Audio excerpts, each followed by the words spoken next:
Aujourd'hui, on croule tous sous l'information. Et on a tous vu un jour un truc trop cool qu'on n'a pas été capable de retrouver 2 semaines plus tard quand on en avait besoin ou l'envie.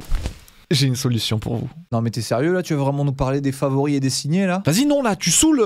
Dans cette vidéo, je vais vous donner une technique pour aspirer le web et l'organiser de manière à rendre ce savoir réutilisable, facilement consultable et partageable avec d'autres. J'ai découvert cette technique il y a 6 mois et c'est comme si ça avait fait de moi un humain augmenté.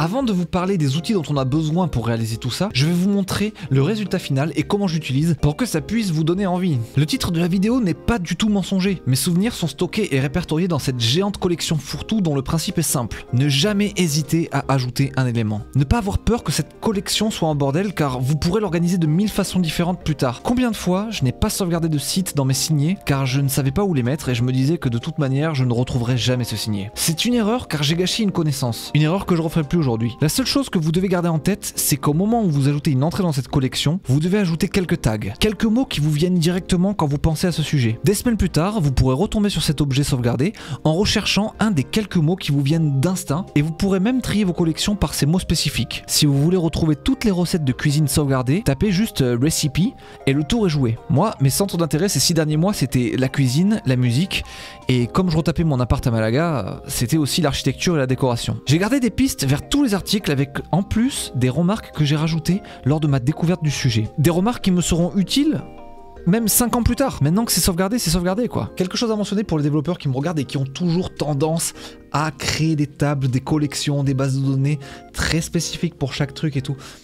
Ne faites pas ça ici, c'est le meilleur moyen de courir à votre perte. Le piège avec Notion justement, c'est de créer trop de collections et de plus savoir où vous avez mis quoi et surtout de ne plus savoir où mettre quoi. En fait, il faut que le chemin cognitif soit le plus court possible. Au moment où vous voyez un truc qui vous plaît bien sur internet, tac tac, vous l'envoyez dans votre collection sans réfléchir où est-ce que vous allez le foutre. Et vous venez ensuite créer des vues de votre table réglées sur différents filtres. Je m'explique. Si vous vous rendez compte qu'il y a des vues filtres que vous consultez souvent, créez une sauvegarde de ces filtres. Par exemple, moi j'aime bien retomber facilement sur les musiques planantes qui viennent du site NTS.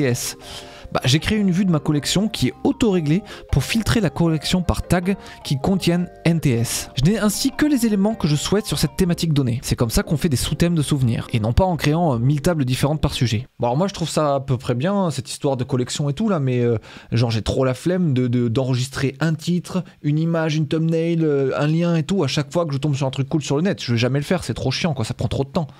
C'est mort ton truc là. C'est mort. Mais t'inquiète pas mon pote, j'ai une astuce pour toi. Une Chrome extension qui fait le taf magistralement bien. Ça s'appelle tout simplement Save to Notion. Ça fait tout ça pour toi en fait. T'as juste à cliquer sur le bouton et ça te synchronise la page sur laquelle t'es dans ta collection. Et c'est tout, c'est gagné. C'est trop bien. C'est trop bien. Je kiffe trop. Il n'y aurait pas cette extension Chrome, j'aurais jamais adopté tout ça. J'aurais jamais fait cet effort là parce que ça m'aurait semblé trop pénible et trop coûteux comme opération à chaque fois que je vois un truc cool. Mais avec cet outil, mais si vous faites pas, vous êtes un cassos, c'est tout. Ce que j'entends le plus souvent avec Notion, c'est ouais mais Notion de toute façon, bon c'est cool mais on passe plus de temps à le configurer qu'à l'utiliser quoi, donc je veux dire au final... En vrai je vous en veux pas parce que c'est un petit peu ce que je pensais moi-même avant de devenir vraiment un aficionado de Notion et de vraiment capter comment je voulais l'utiliser moi. Donc il n'y a pas grand chose à faire. Vous allez sur une de vos pages Notion, voilà, vous allez créer une collection, donc database par exemple ça, voilà. Il faut lui donner un nom, c'est très important. Les trucs cool du web, ça c'est le nom de votre page, voilà, nickel, c'est cool. Et là, vous allez directement dans Chrome, vous voulez sauvegarder cette page-là. Pour ça, vous allez dans l'extension que vous avez installée, Save to Notion. Là, moi, il y a les 2 databases que j'utilise souvent pour mon Notion, mais on va faire la configuration de la nouvelle database qu'on vient de créer.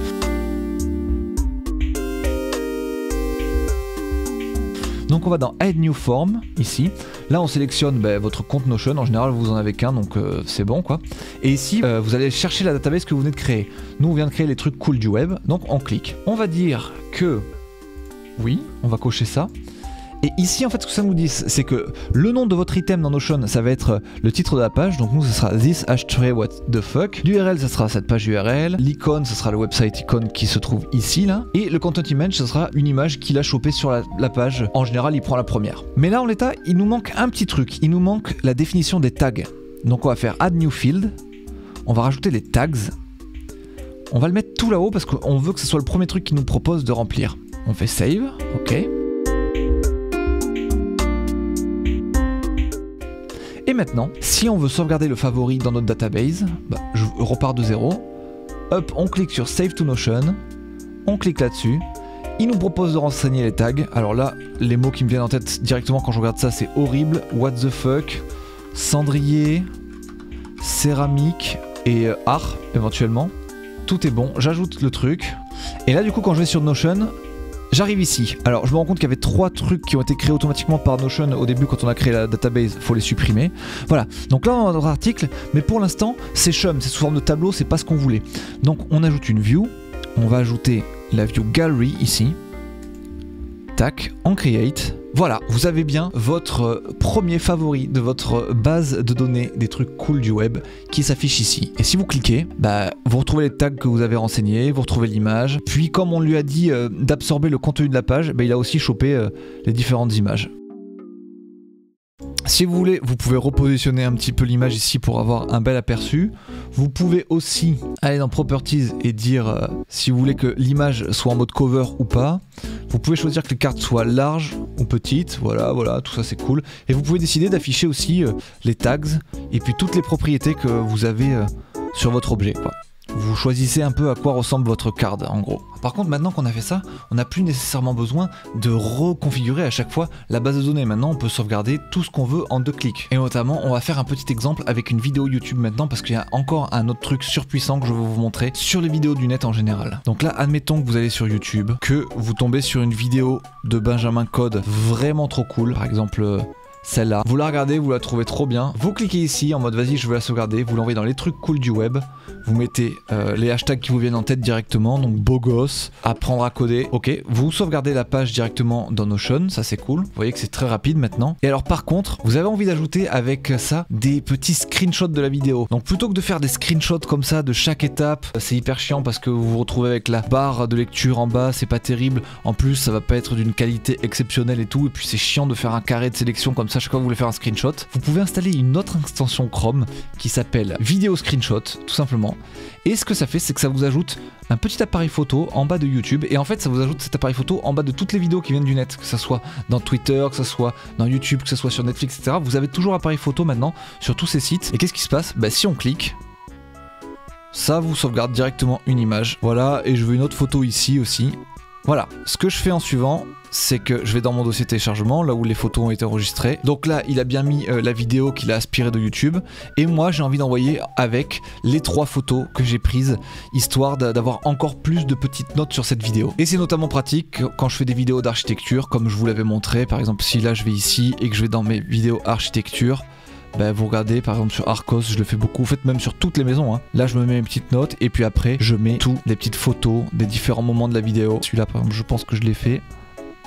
Ça fait donc 6 mois maintenant que je suis devenu un humain augmenté grâce à ce combo Notion et ses extensions Chrome. Notion est depuis peu complètement disponible en français, on peut dire Notion maintenant. Donc il n'y a vraiment plus aucune raison de ne pas lui donner sa chance. Je dois vous laisser.